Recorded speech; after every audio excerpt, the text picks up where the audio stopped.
and welcome to the Year 4 Numeracy workshop. My name is Miss Nelson. My name is Mrs Mackenzie. The other Year 4 teachers are Mrs Watkins and Miss Bose.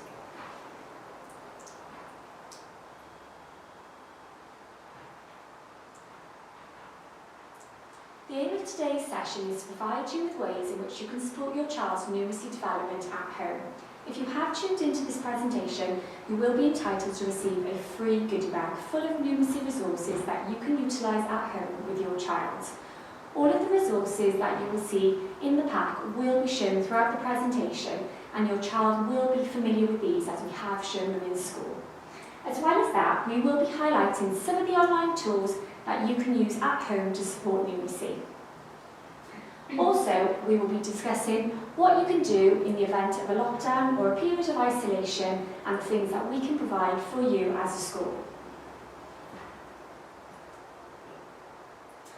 Okay, times tables. Learning times tables can be a bit of a tedious chore, but by ensuring your child is confident with their times tables, you really are providing them with essential tools for success in maths. What else can you do at home? Let's have a look. Okay, so what can you do at home? Wherever possible, practice times tables as a time filler. A perfect opportunity would be when you're waiting, stuck in the traffic, or if you're waiting for an appointment. Every minute here and there really does make a difference. Okay, the next one. Make it fun. I think this was really important. Turn it into a bit of a competition, get yourselves involved, make it fun, provide them with a challenge, set a timer and see if they can beat their score. Okay, next up we have make it real. Try to practice times tables in real life situations by using problem solving.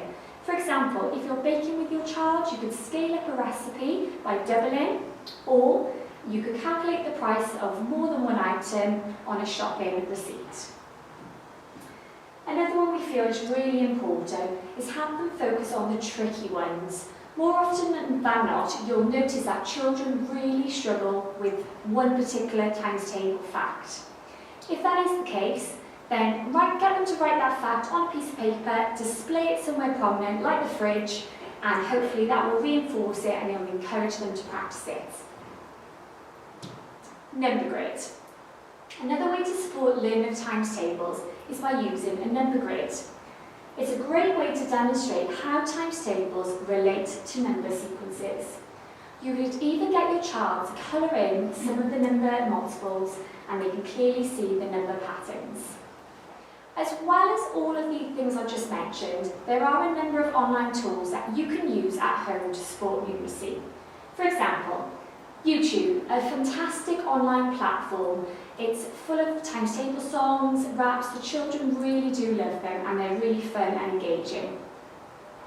We've got Mathletics. Again, it's a program that the school pay into, so please utilise it at home. All children have been given a password and a username, and we would really encourage them not just for times tables, but to practice many other things. And finally, hit the button. I think this is a personal favourite in my classroom. Children absolutely love it. We go on it quite often, not only for times tables, but again, you can practice things like doubles, halving, number squares, and number bonds, lots of things.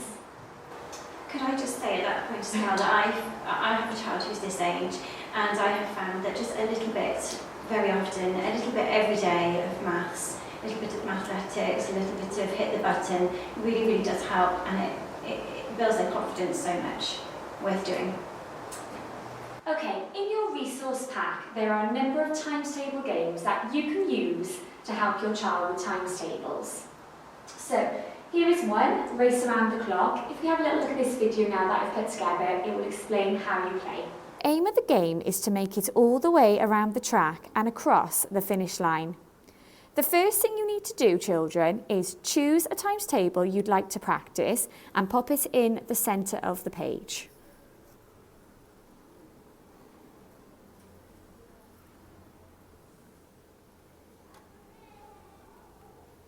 Okay, you've gone for your twos, and what about you? Fours. Okay, so set your timer.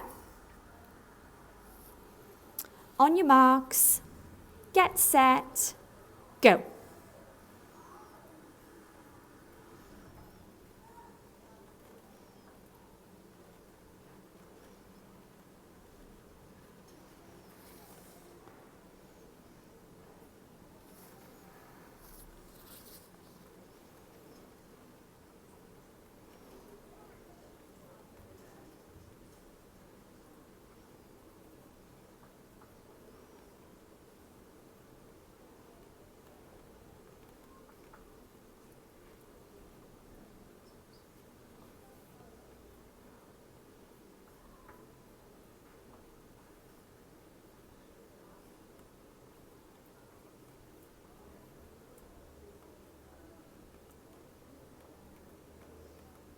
10 seconds left.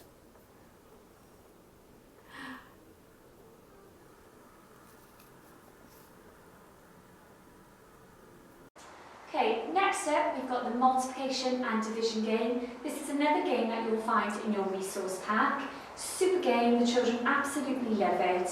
Let's have a look at the video on how to play. Here we have the 4 times table, multiplication and division ball game. To play, you will need a whiteboard, a pen, dice and 2 counters.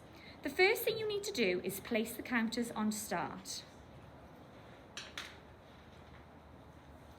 Each person must then take it in turns to roll the dice and work out the multiplication and division question they land on. The winner of the game is the first person to finish. Off you go.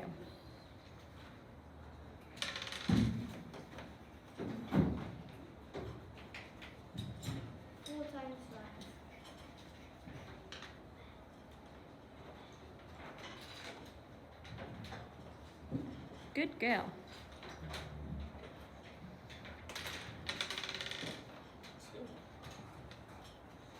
40 divided by 4.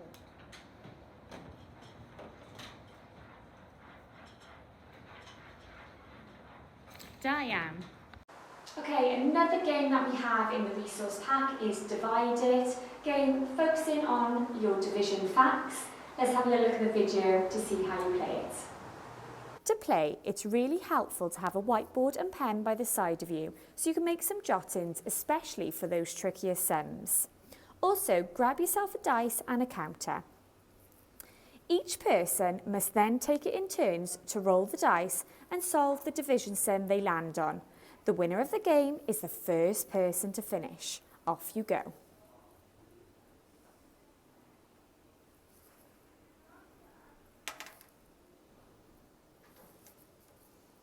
Divided by 4. Now, to solve a sum like this, your child has been shown a number of different strategies in school. Today, we are going to be using the number line method. So, you need to draw yourself a line, place 0 at the start, and the number you're sharing at the end.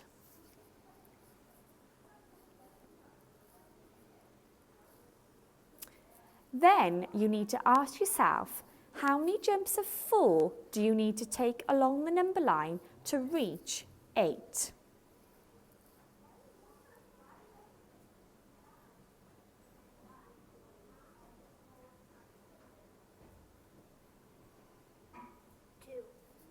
Diane, so there are 2 lots of 4 in 8. Well done.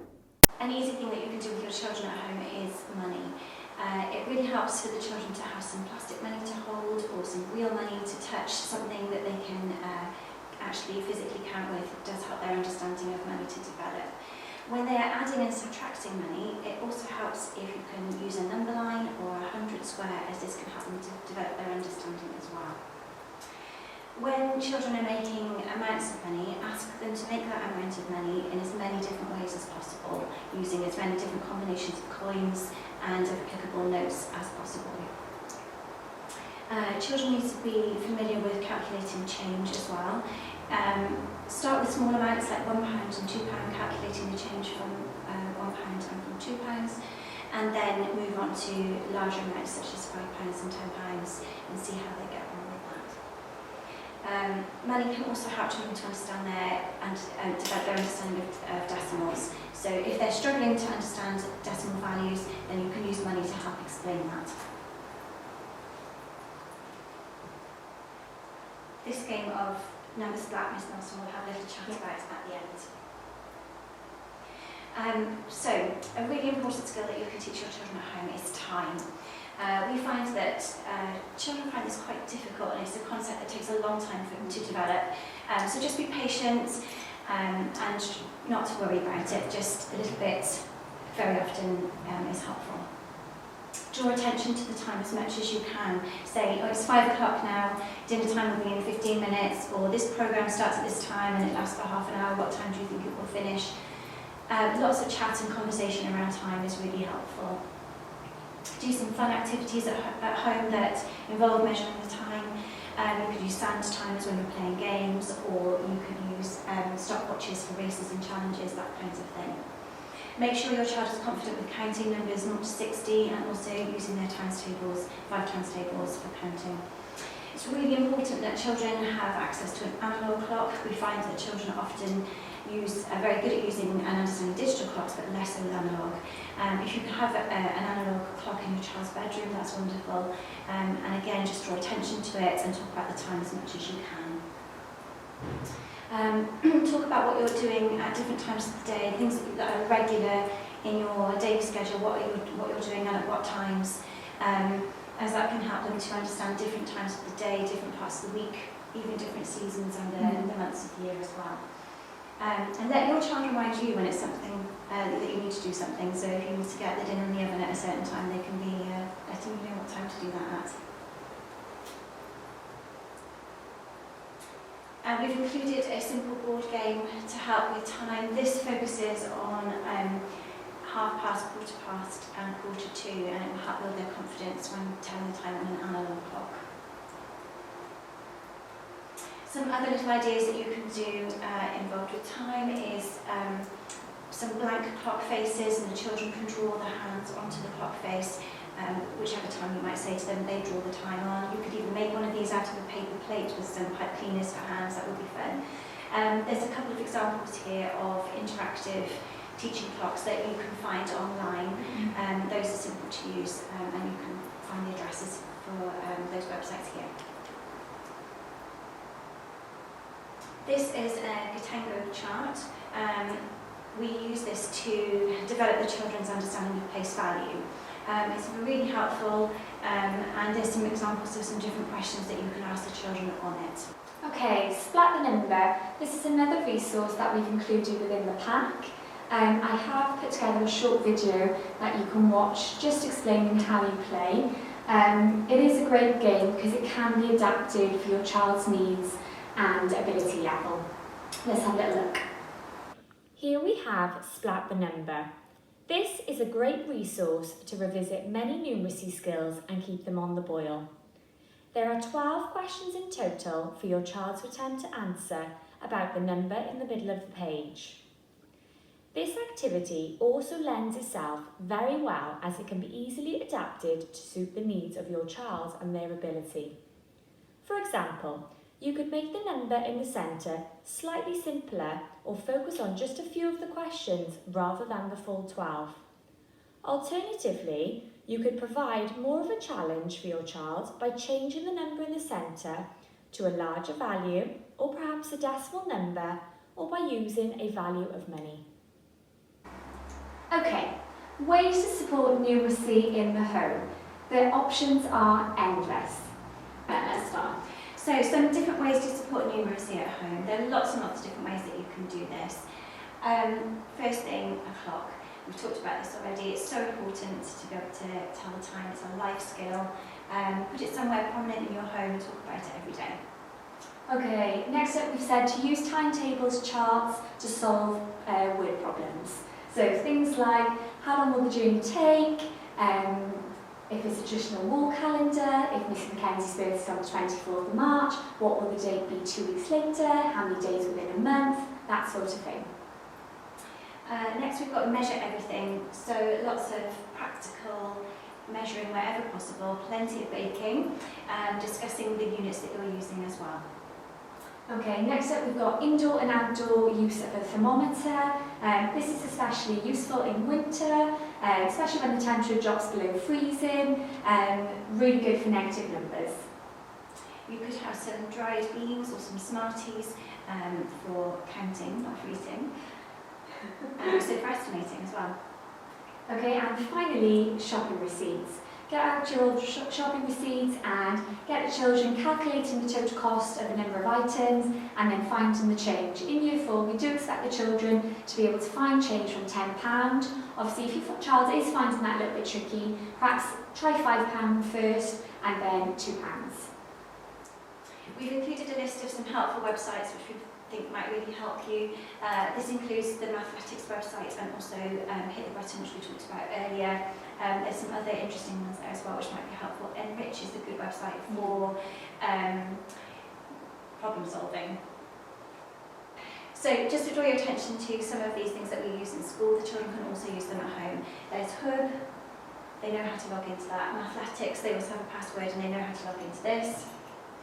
Hit the Button is an excellent website which we've already spoken of. And on our school website, there are the past papers for the Welsh National Test. So some of the old test papers are available there for you to have a look at. And just to say as well, Miss Shepherd has put together a digital presentation where there will be more information on all of those online platforms there. We've included this slide as well to let you know what will happen in the event of a period of isolation or in a lockdown. So if you'd like to have a look at that slide, it will tell you a bit more information about that. So that's the end of the presentation. We'd just like to say thank you very much. Thank you for your ongoing support, and we hope to see you soon. Thank you.